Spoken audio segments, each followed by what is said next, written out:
Using your talking points in the vocabulary from page 92, discuss your explanations. And keep talking.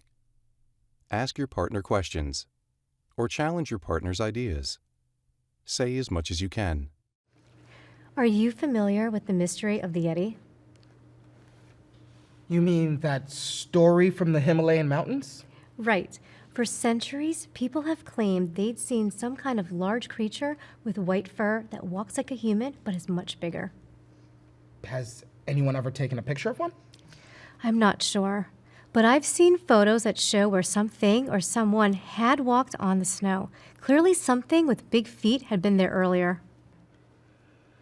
Well, it wouldn't be far-fetched to argue that someone could have created a pair of extra-large boots that someone could wear to walk on the snow so people would think it was the Yeti, and it wouldn't be hard to keep it hushed up since there aren't that many people living high in those mountains. True. Actually, very few people have actually seen one. It's been described as very shy. But don't you think it's weird that people have continued for so long to claim to have seen one? And isn't it possible that Yetis are really good at avoiding humans? And that's why we still haven't been able to confirm they exist. So, what about scientists who study animal behavior and travel all over the world to solve mysteries like this one? Where are they then? What makes you so skeptical? Well, with everyone using smartphones and tablets now, clearly someone would have taken a good photo of one by now. And the Yeti, if it actually exists, could have been seen by people all over the internet.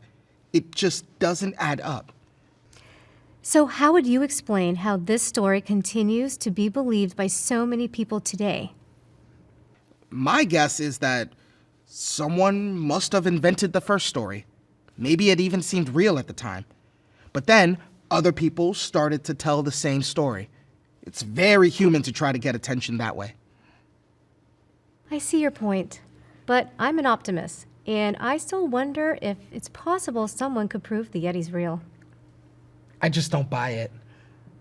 So, what about the Nazca lines? How do you think they were made?